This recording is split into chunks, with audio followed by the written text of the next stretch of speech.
Video like जरूर कर लीजिए और ऐसे वीडियो लगातार फ्री में पाने के लिए चैनल को तुरंत सब्सक्राइब कर लीजिए और बेल आइकन को जरूर टैप कर लीजिए ताकि आगे भी सारे वीडियो आपको मिलते रहे। यूट्यूब में फॉलो करते हैं तो प्लीज ये वाला फ्री टेलीग्राम चैनल जरूर ज्वाइन कर लीजिएगा। सारे नोटिफिकेशन सारे अपडेट यहीं पे आते हैं, ध्यान रखिए। नमस्कार दोस्तों, स्वागत है आपका यूपीपीएससी बेस्ट ऑनलाइन कोचिंग के इस यूट्यूब चैनल पर।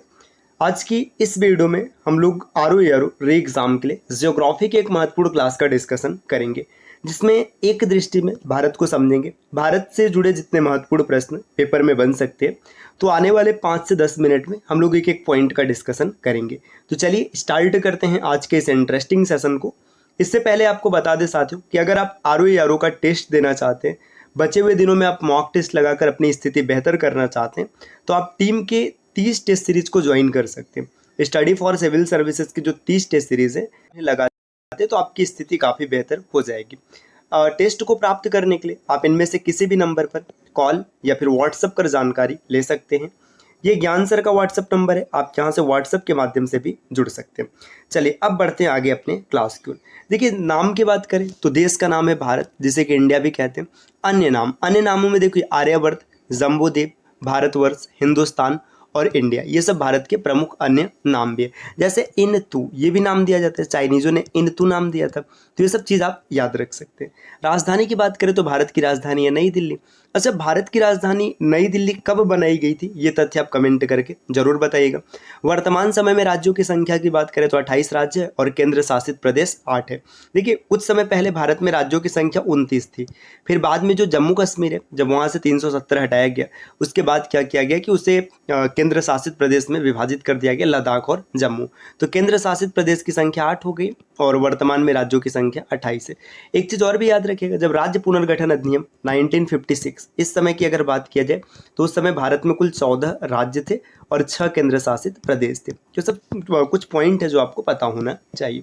भौगोलिक स्थिति की बात करें तो उत्तरी पूर्वी गोलार्ध में स्थित है। उत्तरी पूर्वी गोलार्ध, जैसे देखिए अगर हम लोग क्या करें अक्षांश और देशांतर को देखें, जैसे देखिए ये जो अक्षांश होता है भारत को उत्तरी अक्षांश और दक्षिणी अक्षांश में विभाजित करता है, और देशांतर क्या करता है ये पूर्वी और पश्चिमी देशांतर में बांटता है। तो भारत की स्थिति कुछ यहाँ पर है, इसीलिए कहा जाता है उत्तर पूर्वी गोलार्ध में स्थित है। ज्यामिति चतुष्कोणीय ज्यामिति है। क्षेत्रफल की अगर बात करें तो क्षेत्रफल 32,87,263 वर्ग किमी स्क्वायर, ये भी आपको याद रखना चाहिए क्योंकि पेपर में प्रश्न बन सकता है। और क्षेत्रफल की दृष्टि से विश्व का 7वां देश है, ये भी इंपॉर्टेंट पॉइंट है। अक्षांशीय विस्तार 8 डिग्री 4 मिनट उत्तरी अक्षांश से 37 डिग्री 6 मिनट उत्तरी अक्षांश तक विस्तार। देखिए अक्षांशीय विस्तार कितने, 8 डिग्री 4 मिनट शुरू हुआ है और 37 डिग्री 6 मिनट तक है। 37 डिग्री 6 मिनट ये लद्दाख में कौन सा क्षेत्र है, कमेंट करके ज़रूर बताइएगा। और 8 डिग्री 4 मिनट ये तमिलनाडु में केप कैमोरिन या फिर कन्याकुमारी है। अच्छा देखिए, ये जो है ना ये स्थलीय भूमि है। अगर ओवरऑल अगर देखा जाए तो 6 डिग्री 45 मिनट ये भारत का सबसे दक्षिणी बिंदु है। इस बिंदु की अगर बात किया जाए तो इसका नाम क्या है, देखिए ये इंदिरा, यहाँ पे एकदम नीचे आता है इंदिरा पॉइंट। ये कहाँ पर है, इंदिरा पॉइंट है अंडमान निकोबार द्वीप समूह पर। तो देखिए इसी तरीके से देशांतरी विस्तार की बात करें तो जो पूर्वी देशांतर है 68 डिग्री 7 मिनट गुजरात में है और 97 डिग्री 25 मिनट ये कहाँ पर है, पूर्वी देशांतर अरुणाचल प्रदेश की बूथू में है। मानक समय की बात करें तो 82 डिग्री 30 मिनट पूर्वी देशांतर इलाहाबाद के समीप नैनी से ये गुजरती है ना। ये जो मानक समय भारत के 5 राज्यों से होकर गुजरता है। ग्रीनविच माध्य से 5.5 घंटा आगे होता है, मतलब जो भारत का समय जो जीएमटी है ग्रीनविच मीन टाइम जो है यहाँ से 5.5 घंटा आगे होता है। भौगोलिक विस्तार देखिए, लंबाई की बात करें उत्तर से दक्षिण तक ये 3214 किलोमीटर है। उत्तर से दक्षिण का मतलब जैसे यहाँ पर हम लोग एक ऑड सा मैप ड्रॉ कर रहे हैं, ठीक है, ये मान के चलेगा ऐसे एक ऑड सा मैप यहाँ पे बनाया जा रहा है। आपको एकदम ये सीरियस नहीं लेना है कि ये मैप कैसा बना हुआ है, ठीक, मान के चलिए ये हम लोगों ने यहाँ पर इस तरीके से इसको ड्रॉ कर लिया, ठीक। अब देखिए ये जो उत्तर से लेकर ये दक्षिण तक के पॉइंट की बात करें तो कितना, ये 3214 मिनट 14 किमी है। और पूरब से पश्चिम तक की अगर बात किया जाए ये वाली सिचुएशन तो ये कितना दिया, 2933 किलोमीटर। इसके बाद देखिए स्थलीय सीमा 15,106.7 किलोमीटर है। जलीय सीमा 7,516.6 किमी। इसमें थोड़ा सा अपडेट हुआ है, तो इसका जो अपडेटेड पॉइंट है हम लोग एक सॉल्ट के माध्यम से देख लेंगे। इसमें कुछ वृद्धि हुई है, ये क्या है आगे सॉल्ट में समझ लिया जाएगा। अगर जलवायु की बात करें तो भारत की जलवायु मानसूनी जलवायु है। क्षेत्रफल 32,87,263 वर्ग किमी, जो हम लोगों ने पीछे भी देखा है।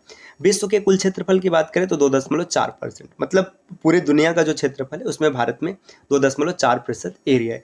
अच्छा, अगर भारत से बड़े देशों की बात करें कि 6 भारत से बड़े देश कौन से, तो देखिए सबसे पहले रसिया है ना, रसिया हो जाएगा। रसिया के बाद दूसरे नंबर पर है ना ये कनाडा है, कनाडा के बाद चाइना है, CHINA है ना, फिर इसके बाद USA है, USA के बाद ब्राज़ील है और ब्राज़ील के बाद ऑस्ट्रेलिया। तो ये सब भी नाम आप चाहे तो याद रख सकते हैं।